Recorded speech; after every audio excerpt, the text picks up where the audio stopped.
Hey there, Dr. A here, CEO and founder of the Learning Liaisons. I got another great video here where I'm going to teach you how to use study guides the right way if you want to spend your hard-earned money on that. So please like, comment, subscribe to the Learning Liaisons. You'll see the little bell and subscription button right here on this page. Go ahead and join our community learners and check the links below the video for our free support and motivation groups here at the Learning Liaisons. So stay tuned for another great video coming up right now. All right, so whatever state certification exam you're taking for education, whether you're doing the FTCEs for our Florida teachers or Praxis exams for the national exam, or maybe you're in a state watching this, like, I don't know what FTCEs or Praxis are, Dr. A, what the heck are those? Any teacher certification exam or even leadership exam, whether it's the FELE or SLLA, whatever leadership exam as well, this is gonna apply to you. Now, let's face it, the Learning Liaisons, we started doing online and face-to-face trainings for certification exams back in 2014, and we've helped almost 7,000 teachers by the date of this video pass their exams. Now, we don't print study guides, we have no intentions of making study guides, but the reality is that you, just like millions of other teachers across the country, the first thing you do when you know you have to take one of these exams is what do? You go to Amazon or a local bookstore and you buy a study guide. Right? No fault of your own. That's just a logical first step for most people because they aren't aware of a lot of the resources out there. So you bought yourself a study guide or you're planning on it, right? Study guides are honestly, in my research and doing this every day for the last 6 years now, we're filming this in 2020, big predictor on why people fail so much. And you can laugh all you want. You could say, no, you're crazy, but I see it every day because study guides are just a tool. They're a tool in your preparation. Just like a teacher in the classroom, you have different strategies. Well, if you don't know how to do something the right way and utilize it to the best of your ability, then you're going to falter every single time. So let's talk about study guides. Now, like I just mentioned, the first thing that most teachers in school, aspiring school leaders do is they go run out and they buy a book because they don't know about anything else. And what do?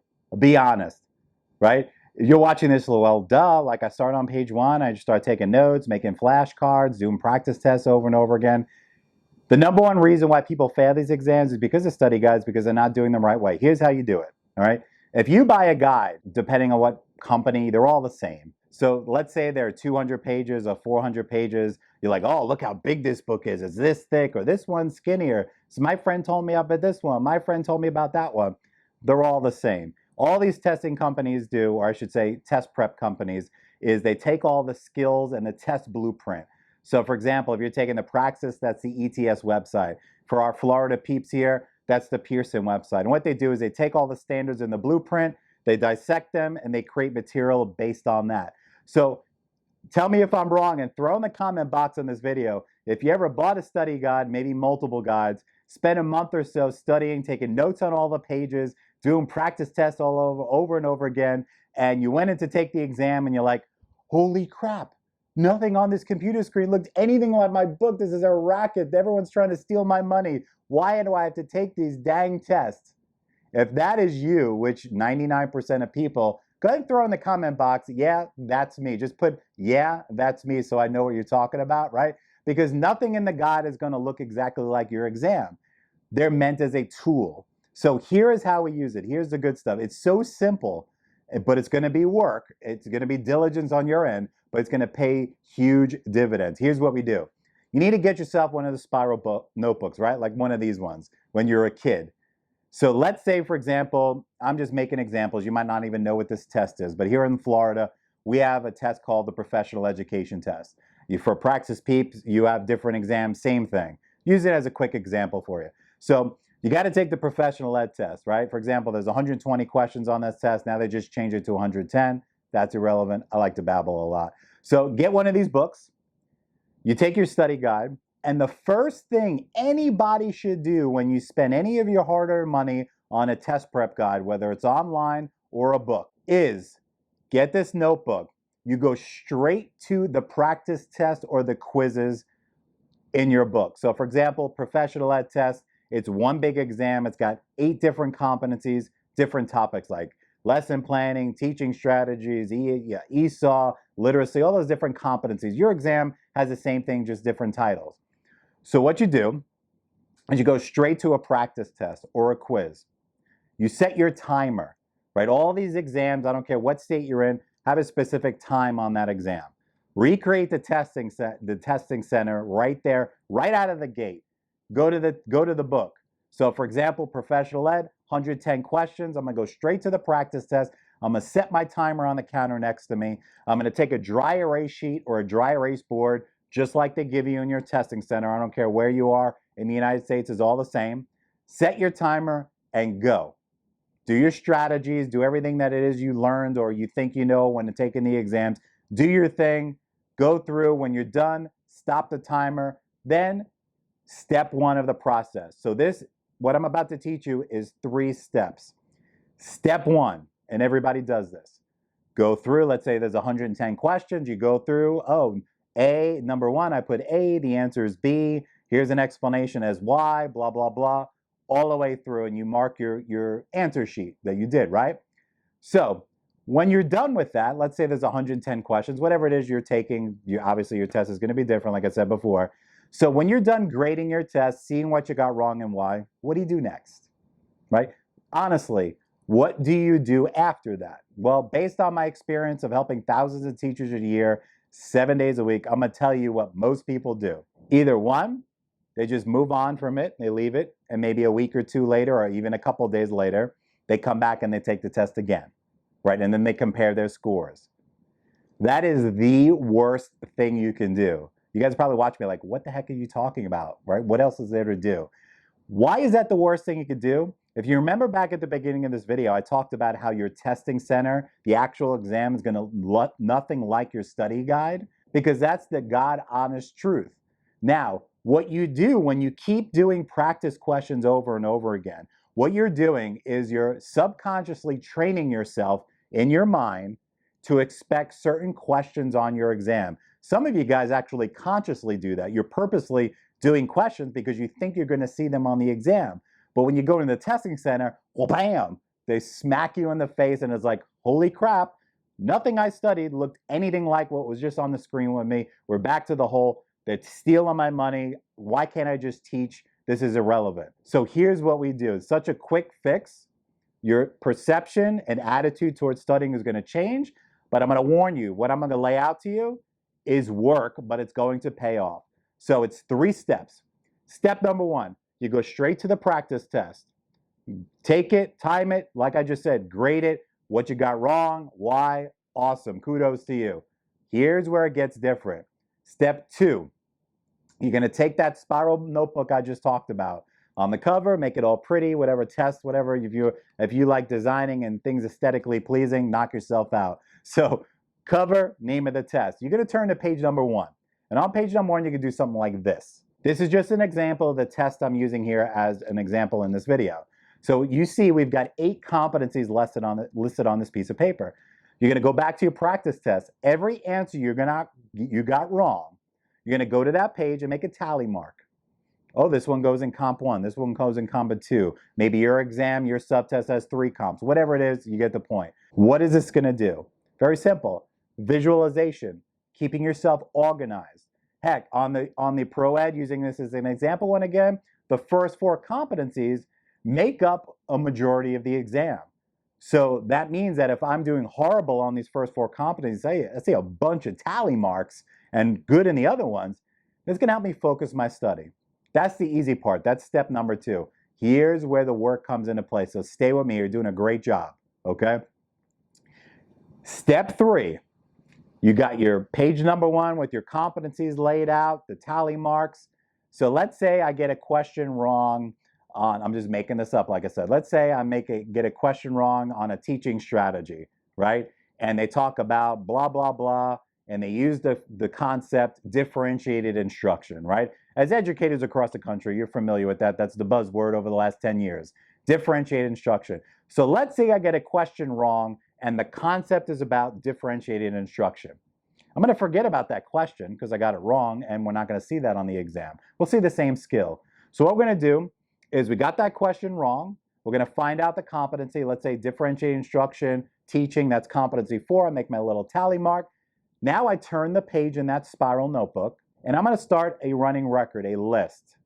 Every time I get a question wrong on a practice test, online, whatever it is, maybe it's in one of our courses, make your tally mark next to the competency, turn to page 2, add to your list. So I'm going to do 3 things on this list. You ready? I'm going to put down the concept that I got wrong. Maybe it's a theorist, a teaching strategy. Heck, maybe you're doing like an elementary ed exam and they talk about social studies in a war. Whatever it is, whatever concept is the focus of that question. I'm going to do 3 things. I'm going to write down the concept, right? Then I'm going to define it. So back to that differentiated instruction. I'm going to write on my paper, differentiated instruction, the definition of it, and then I'm going to write 2 to 3 examples, additional examples of what that might look like in a question. That might be you researching other types of questions on that topic and adding them to the list. So let's back up real quick. Step number 1, set your timer, take a practice test. Step number 2, take your spiral notebook that you bought specifically for this subtest or your exam. Page number 1, make my tally next to the competency that this question that I got wrong falls into. Step number 3, turn the page, start a running record, and I'm going to list 3 things on this. For every wrong question I get, the concept, the definition, and 2 to 3 additional examples of what this looks like in the classroom or another example of this in a question on the test. Now, you might be thinking, Dr. A, what the heck? This sounds like a lot of work. Why can't I just start taking notes in these books? Here's the reason. It's very simple. These test prep companies that provide these books, they're all valuable in their own way. I'm not demeaning them, but the problem is people use them the wrong way. It's got so much information that is not going to be on your exam. They might have certain topics on there that they have pinpointed little questions that they'll ask you about, but the books just want to cover their butt and they just cover everything. So you're going to use this to self-assess and practice. As educators, you've heard those terms before. Success on this exam comes with self-assessment and practice. See what skills and concept you're deficient at and target your work on that. So back to that differentiated instruction question. I'm going to put down the tally mark, put the topic down in the book, define it, 2 to 3 additional examples. This is applicable to any exam you're taking, whether it's a teacher certification or a leader. You must be using your guide this way. If you're not, you're doing way too much work, way too much stress on yourself, and more than likely you're going to fail the first try and feel like you're defeated, and it's going to do psychological damage. So that's the only way that teachers find success. Now, you might be watching, you're probably going to put in the comments, Dr. A, with all due respect, maybe using bad words too, I don't know. I've used a study guide, I use X, Y, and Z, and it helped me. You're right. There's a very small percentage of people, these are good test takers, that can go read through a study guide, do practice questions, and study for a couple weeks and go pass the exam. But let's grant it, and this is one of the reasons why I started the Learning Liaisons. I'm a horrible test taker myself. I developed skills over time, and that's what we transcended to the learningliaisons.com to help people pass. But you cannot focus on memorization and repetition. These exams, I don't care what exam you're taking, I don't care if it's on teaching strategies, content, ESE, ESOL, kindergarten through 12th grade, leadership, doesn't matter. The goal to passing, the real reason, is when you understand broad concepts and have effective test-taking strategies. If you go down the route of memorization and repetition, you might pass, but it's going to take you a couple times. But you might be that 5% of teachers that are good test takers and could go knock out through a study guide and go pass. But the reality is most people can't do that. So that's the 3 steps. Let's recap real quick. Step number 1, set your timer, take a practice test or a quiz, grade it, see what you got wrong and why. Step number 2, take your nice spiral notebook, page number 1, list the competencies. Depending on what your exam is, it's going to be different. Make a tally mark every time you get a question wrong, what competency that falls into to give you that visualization. Step 3, this is the real work. Create your running record. Concept you got wrong, definition, 2 to 3 examples, additional examples of that question in action. So you can find that in different guides. Maybe you're in one of our courses. Research. Google is an amazing friend on here. Just a side note, don't be afraid to use Google. If you Google concepts, depending on what exam you're taking, on that first page of results, go to the ones that end in edu. Universities across the nation put out PDFs, and they're not directed towards the certification exams, but they're PDFs that professors put out, things like that, and you could target your content review based on that. Just go to the ones that are put out by universities and you'll be good. Save them on your desktop. Remember, they don't have to be specifically toward the exam because most of these exams are testing you on content knowledge.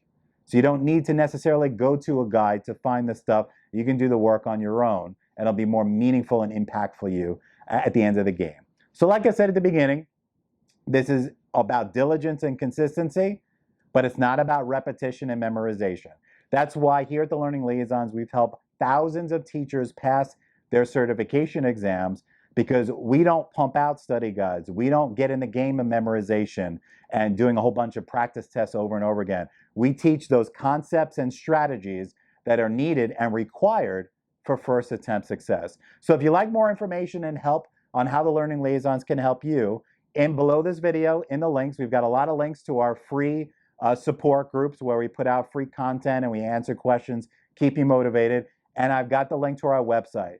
So depending on when you're watching this video, we've got a lot of courses, obviously, for our Florida teachers because we're based out of Florida, but we've rolled out a lot of courses and working a lot for Praxis, which is in about 35 states across the United States. So whether we have a course for you or not, reach out. I'm here to help you. I've dedicated my life 7 days a week to make sure that you are successful on your certification and leadership exams, because we know that these exams do not test how smart you are or how great of a teacher you are in the classroom. They're a speed bump in the certification process. You got to treat it that way.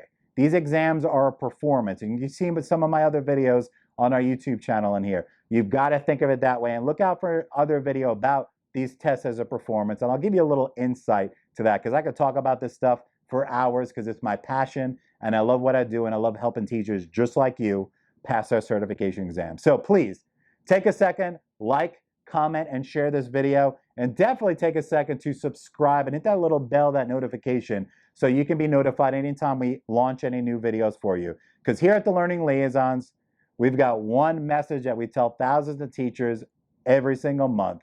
Always remember, it's when you pass, not if you pass.